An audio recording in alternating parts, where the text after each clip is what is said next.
Assalamualaikum warahmatullahi wabarakatuh. Kembali lagi dengan saya Samrin Samad 1986. Pada kesempatan kali ini kita akan membahas tentang operasi hitung campuran. Langkah-langkah mengerjakan operasi hitung campuran. Yang pertama, kerjakan operasi yang ada di dalam tanda kurung. Jadi teman-teman ketika menemukan soal tentang operasi hitung campuran, maka lihatlah operasi hitung bilangan yang berada di dalam kurung, walaupun operasi hitung tersebut memiliki derajat yang rendah. Yang kedua, kerjakan operasi hitung yang lebih tinggi derajatnya. Jadi setelah kita mengerjakan operasi hitung yang ada di dalam tanda kurung, maka langkah selanjutnya kita melihat operasi hitung yang derajatnya lebih tinggi. Nah, teman-teman, bagaimana menentukan derajat operasi hitung? Kita lihat bersama-sama.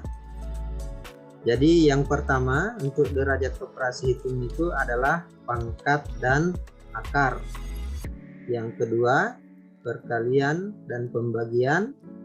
Dan yang ketiga penjumlahan dan pengurangan. Dari ketiga derajat ini, yang pertama pangkat dan akar ya. Jadi ketika kita menemukan operasi hitung yang mencakup pangkat dan akar, maka pangkat dan akar ini adalah sederajat. Jadi teman-teman boleh mengerjakan operasi hitung yang menurut teman-teman paling mudah. Begitupun dengan perkalian dan pembagian sederajat.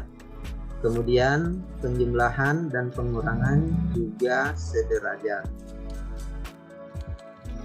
Kemudian langkah-langkah yang ketiga, jika operasi hitungnya sudah sederajat, maka kerjakan yang menurut kamu paling mudah. Mari kita kerjakan latihan soal-soal berikut. Ada 7 soal tentang operasi hitung campuran. Soal pertama, 25 ditambah 13 dikurang 10. Soal nomor 1 ini merupakan soal operasi hitung campuran yang mencakup operasi penjumlahan dan pengurangan. Operasi penjumlahan dan pengurangan merupakan operasi hitung yang sederajat. Jadi kita bisa mengerjakan mulai dari sebelah kiri. 25 ditambah 13 sama dengan 38 dikurang 10 sama dengan 28. Kemudian soal yang kedua, 17 dikurang 3 dikali negatif 8. Kita lihat operasi hitungnya. Di sini operasi hitung pengurangan dan operasi hitung perkalian. Operasi hitung perkalian lebih tinggi derajatnya daripada operasi hitung pengurangan. Maka yang pertama kita kerjakan adalah operasi perkaliannya. Sehingga 3 dikali negatif 8 sama dengan negatif 24. Ini 17 tetap kita tulis. Operasi pengurangan tetap, jadi 17 kurang negatif 24 sama dengan 17 ditambah 24. Nah teman-teman, mungkin ada yang bertanya, kok operasi penjumlahan ini bisa ada di sini sedangkan tadinya merupakan operasi pengurangan. Pada video sebelumnya sudah dijelaskan bahwa untuk mengerjakan soal pengurangan bilangan bulat, maka bisa kita rubah menjadi operasi penjumlahan dengan syarat bilangan yang kedua berubah tanda, sehingga negatif 24 berubah menjadi positif 24, dan operasi pengurangan berubah menjadi operasi penjumlahan. Jadi hasil akhir 17 ditambah 24 sama dengan 41. Lanjut ke soal nomor 3. 45 ditambah 36 dibagi 6 dikali 4 dikurang 3. Kita perhatikan soal nomor 3 ini mengandung unsur operasi hitung yang berada di dalam tanda kurung. Sehingga yang akan kita kerjakan pertama adalah operasi hitung yang ada di dalam kurung ini. 4 dikurang 3. Sehingga perubahannya 45 kita tetap tulis tambah 36 dibagi 6 dikali 1. 1 ini adalah hasil dari 4 dikurang 3. Selanjutnya teman-teman kita perhatikan kembali operasi hitung yang tersisa, penjumlahan, pembagian, dan perkalian. Kita perlu mengingat kembali bahwa operasi hitung, pembagian, dan perkalian itu lebih tinggi derajatnya daripada operasi penjumlahan.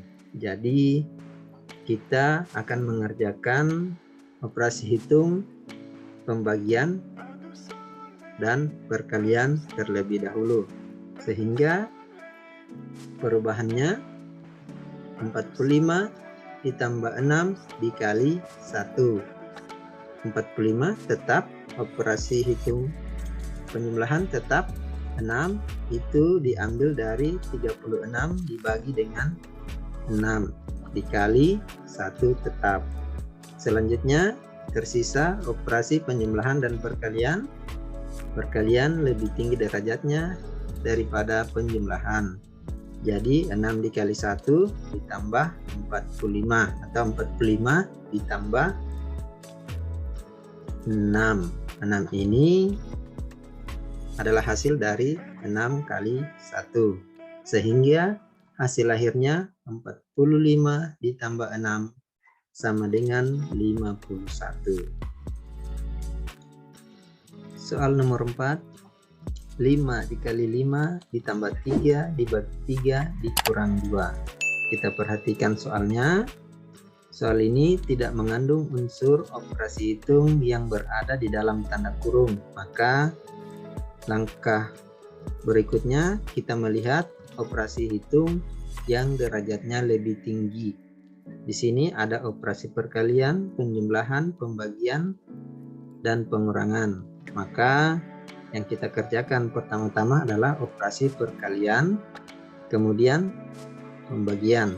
Sehingga perubahannya seperti ini. 25 diambil dari 5 kali 5 ditambah 3 tetap dibagi 3 dikurang 2. Selanjutnya 25 ditambah 1 dikurang 2. 1 ini itu adalah hasil dari operasi pembagian 3 dibagi 3 sama dengan 1. Selanjutnya 25 ditambah 1 dikurang 2. Operasi ini sudah sederajat, berarti boleh kita mengerjakan menurut teman-teman yang paling mudah, atau bisa kita kerjakan melalui atau mulai dari sebelah kiri, yaitu penjumlahan kemudian pengurangan. Jadi 25 ditambah 1 dikurang 2. 25 ditambah 1 sama dengan 26, dikurang 2 sama dengan 24. Soal nomor 5. 12 ditambah 4 dikali 5 dibagi 2 dikurang 8. Kita lihat tanda operasinya. Ada tanda operasi penjumlahan, perkalian, pembagian, dan pengurangan. Operasi perkalian dan pembagian lebih tinggi derajatnya daripada operasi penjumlahan dan pengurangan. Jadi yang kita kerjakan pertama adalah tanda operasi perkalian dan pembagian. Jadi 12 ditambah 4 dikali 5 dibagi 2 dikurang 8, bisa kita tulis seperti ini.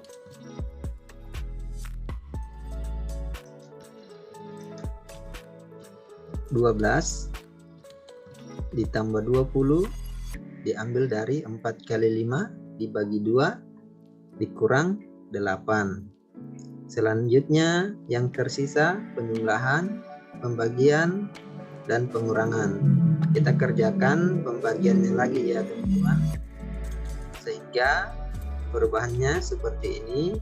12 tetap ditambah 10 diambil dari 20 dibagi 2 dikurang 8. Kemudian operasi yang tersisa penjumlahan dan pengurangan sudah sederajat, jadi kita kerjakan dari sebelah kiri. 12 ditambah 10 sama dengan 22 dikurang 8 sama dengan 14. Soal yang ke-6, 7 dikali 8 ditambah 10 dikurang 6 dibagi 3. Kita lihat tanda operasi atau operasi hitung yang ada di dalam kurung ini ya, tanda operasi penjumlahan. Walaupun derajatnya lebih rendah dibandingkan perkalian dan pembagian, tetapi operasi penjumlahan ini berada di dalam tanda kurung, sehingga kita akan mengerjakan operasi ini dulu. 8 ditambah 10. Jadi bisa kita tulis 7 dikali 18 diambil dari 8 ditambah 10 dikurang 6 dibagi 3. Selanjutnya kita kerjakan perkalian. Jadi bisa kita tulis 7 dikali 18 sama dengan 128 dikurang 6 dibagi 3. Selanjutnya yang tersisa pengurangan dan pembagian. Pembagian lebih tinggi derajatnya dari pengurangan, sehingga perubahannya 128 dikurang 2. 2 ini diambil dari 6 dibagi 3. Jadi hasil akhirnya 128 dikurang 2 sama dengan 126. Soal terakhir, soal nomor 7, 24 ditambah 26 dikurang 18 dibagi 6 dikali 3. Kita lihat soal nomor 7 ini tidak mengandung unsur operasi hitung yang berada di dalam tanda kurung seperti soal nomor 6. Oleh karena itu, langkah berikutnya kita langsung melihat operasi hitung yang derajatnya lebih tinggi.